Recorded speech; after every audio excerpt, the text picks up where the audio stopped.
evening. My name is Rachelle K. I am my child too. I put out a podcast a couple of days ago on a young man by the name of Angelo Hogan. Angelo was born on September the 25th, 1999. His mother is Elizabeth Glover. I did a podcast on him because Angelo took his own life on August the 15th, 8 years ago. And it has been overwhelming to the family. What happened was when I heard of the situation, and I started to interview his mom, Liz, I was heartbroken just by the entire thing. And so she wanted to tribute or give a tribute to her son because she loves him dearly, as well as her other son that she also lost. And we're going to do a podcast on him in the month of September. But because Lolo committed suicide, I wanted to take an opportunity to look at suicide and what's happening with it. And to my surprise, and probably all of our surprise, suicide is the third largest cause of death among Black men. So Lolo is not alone.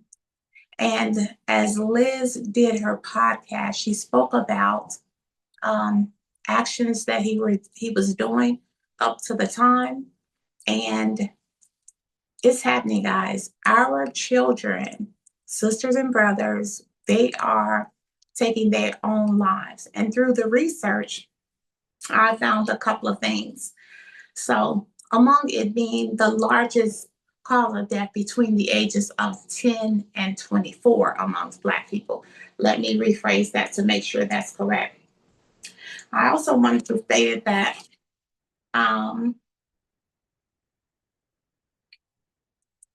Black men, through adversity, they may develop internal understanding for the world as somewhat they are devalued.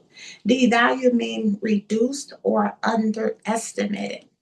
So that means that a Black man just through his life may begin to feel worthless, or less worth. And because of that, they are going through this mental, not everybody, but some people are going through this mental development as they're not worth living.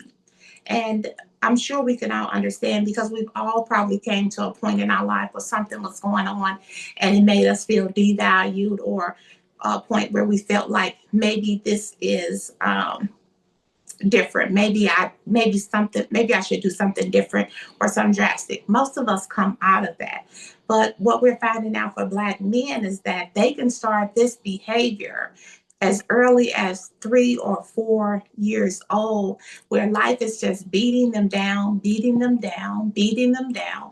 We are Black women beating them down, beating them down, beating them down. And no one really understands because we're not them. They're the only ones that understand. Also, because of this, because we teach them as children, hey, stop crying. Hey, don't say that. Don't do that. You're a man. You're going to be a man. You're going to be big. You're going to be powerful. You're going to be strong. And because we tell them these things, they feel that they are not able to be free to tell us that they have problems. They're not able to be free to trust us with the process. So even in Lolo's case, he felt that, in my opinion, these are my opinions, guys. And also, let's do some feedback, right? Let's do some interaction here. I want you guys to let me know, like, I want you to get on the podcast. I want you to like it. I want you to watch it. I want you to like it. I want you to subscribe to my channel. And then I want you to share it. But I also want you to give me some feedback as to what are you thinking. You can talk about Lolo. You can talk about any of our guests. You can ask questions because we want to, the goal is to try to get a better understanding of what's happening in society, not just the society of African Americans or Black people, but in the society at large, like our whole communities. Like it's a time for us to evolve, right? It's a time for us to make some changes. We've been sitting, and not I'm not gonna say we, but we can do more. We can do better. We can be responsible for our brothers. Yes, we are our brother's keeper. We are our sister keeper. We do have a responsibility in this life to just not go through it. You know what I'm saying? But to be present, right? And present in everything that's going on. Not that you have to get out and help, but your own household, your own community, your own block, your own family. You're able to do some things in those areas. Not just women though, but men as well. And I see you men. I see you guys trying. I'm lifting you up. I see that you guys are trying to do more, but our children are dying by the wayside. They are being buried, and it's a shame. It's really sad. So today I wanted to come on and just give some enlightening or some information as to what's happening with these suicides. Now, I'm gonna say what I'm gonna say. That's just who I am. So I see that we're doing the murder thing, right? Okay. Hate to say it, but we kind of got that on lock, right? So we doing that. So how do we get away from that? But now we got another thing that's arising that they're calling this an epidemic in the USA. It's known as Black male suicide. Forbes did a whole article about Black male suicide, and we don't know nothing about it because it hasn't touched us. But as soon as it does, then we go crazy because we're not reading, we're not getting information, we're looking at pictures and we want to see everybody, moving and shaking and that type of thing. When really, guys, we got to get focused for ourselves, not for me, not for your child, not for your neighbor, but for yourself. We have to start reading. We have to start getting the information. And yes, can you trust everything you read? You probably can't, but you can get some information from that and you could take that away and you can become wiser because of that. So wisdom is something that we seek. We seek wisdom, guys. So we got to do better, especially with our Black males. What we need to understand is that they are, y'all get me, up here. So we got them down here somewhere. We got to lift them up. We're not going to do better until we do that. And is that something that's wanted? It may not be, but we still have the ability and we still have the unction to be able to do that. So I'm going to go back to the subject at hand, which is suicide. And when I tell you, it saddens me to the core. Like it saddens me that children are passing away. And I call them children because they're younger than me. So they don't have to be, you know, my age or a baby to be a child. They're just children. And that's just kind of part of my child too. Everybody is somebody's child and we all have a responsibility, and it's not just to ourselves. We have a responsibility to our families.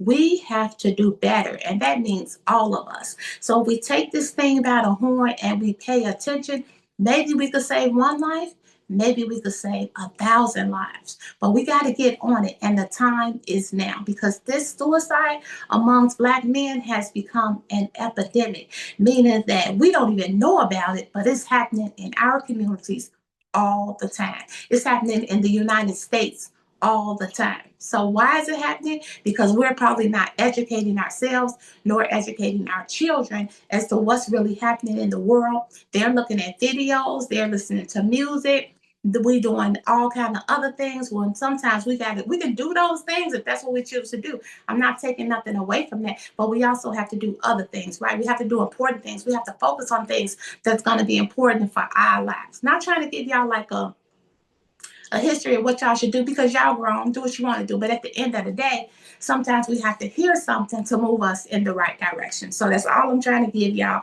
I wanted to just really talk about Lolo and just talk about maybe the things that he was going through growing up in the city of Chicago. And Chicago is not the worst city. It's most definitely the beautifulest one. We know that it's the prettiest city, and it has a lot of people there with lots of different talents and lots of different things.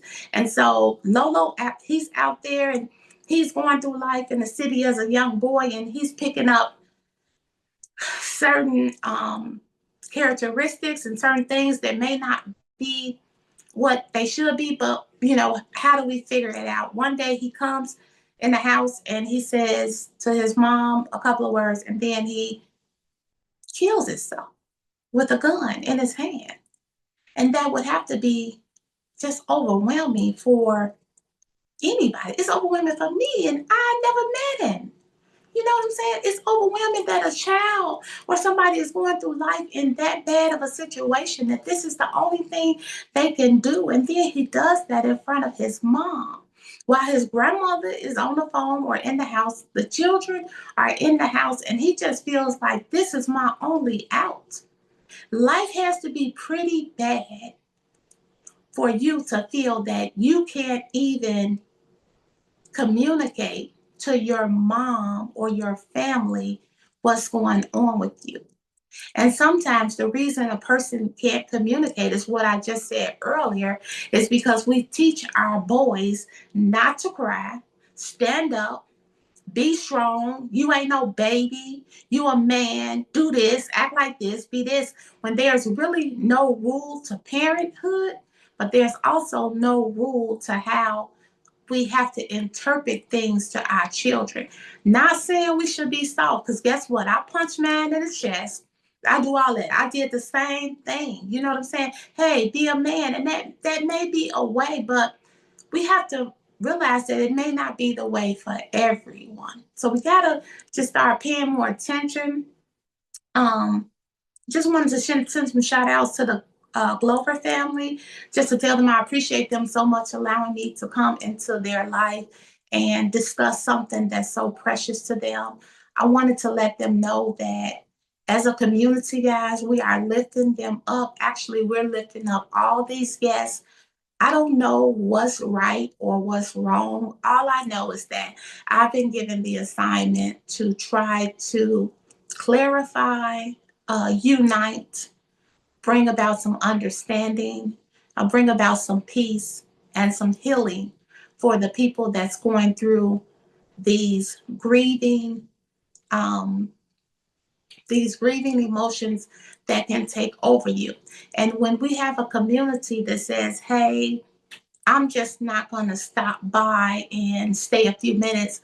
I'm actually going to take some time out of my time to help assist with something else, whether it be with someone grieving, whether it be going to the nursing home, whether it be going to watch some boys play football, whatever it is. We got to get more involved with what we got going on, and we have to lift up ourselves. That's what I feel.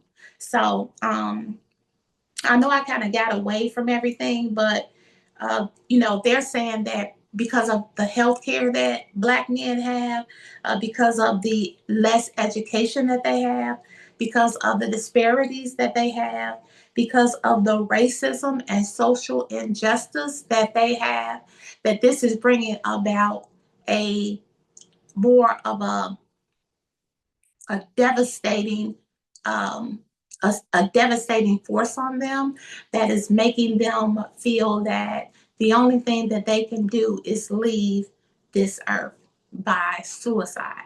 So what we want to do is just we want to be knowledgeable and we want to be informed. And I know when we go around people sometimes, we might, shrug our purse, or and it's just a life we live, because everybody can't be trusted.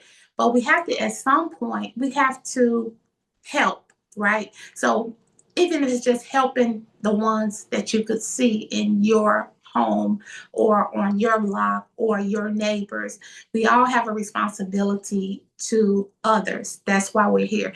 One of my favorite sayings is that I am blessed to be a blessing. Not that I'm blessed for Rachelle. I'm not blessed for my grandchildren. I'm not blessed for my children. I'm blessed to be a blessing to anyone that I can assist. And we got to get that mindset, because, like I said, our children are falling dead, dead, y'all, by the wayside. Like, we're burying them all the time. I was on the phone with a young lady. I've been interviewing her and just trying to, lift her up and things like that. But I've only been on the phone with her maybe 6 times. And in two of those conversations, she got a call that somebody's child had been murdered twice. Not the same person, twice. Two different people had been murdered. And it's to me, it's like, wow, like who wants to live like that? Who wants, and that's how we living, guys. We waking up and we don't know what tomorrow gonna bring. You was not even doing anything and you got shot and killed just because you was at the wrong place at the wrong time. And it happens. You know what I'm saying? And there's really nothing that we are able to do about that. But what we can do is we can take the precious time that we have and we can use it as though it is precious. You know what I'm saying? We can spend it as though that it is precious. So I just wanted to give those few pointers. I wanted to say that based on this information, Black men have a lack of representation, which means that they don't really want to go see a therapist because none of them really look like them. None of them really understanding what they've been going through. And that may be true or not true. It just depends. But do we have enough therapists that's been on the streets to kind of feel like, hey, I know what's going on? Are people getting out of prison and becoming therapists? It takes a long time to do that. But the reality of it is we all therapists, right? So I'm being a therapist right now because I'm talking to y'all about something and then you listening and hopefully you intake it what I'm saying and hopefully you'll give me some feedback as to, hey Ray, you did this right, you did that right, you could have stayed away from that or whatever the case may be. We got to help mold each other and we got to get into another mindset. And I know it's very difficult to do that when you've been in the same mindset for so long, but we got to do it. So, other than that, I'm gonna let you guys know homicide. Homicide is the leading cause of death. The leading cause of death between the ages of 1 and 44. Homicide, which means somebody killed you. I know y'all know that, but that's crazy as can possibly be. So we sit out here and we eat all these different kind of foods. We do all these kind of different kind of things. We drive cars and we do all this stuff. But homicide, somebody comes and takes your life, is the leading cause of death. That's crazy in itself. But okay, I guess I don't really know what to say about that. The whole purpose of this though is to um not so much deal with the deceased, but to so much deal with the living and try to help them navigate through all these obstacles that we have going on. So, hey guys, I just wanted to come in. I want to give a shout out to Lolo. I want to say, um, rest in heaven, rest in peace, because we all gonna meet again and we all gonna pass. So in the time between today and our passing, let's do something for our communities. Let's do something for ourselves, and let's be a blessing to others. All right, guys. Deuces, Rachelle K. Hope this helped.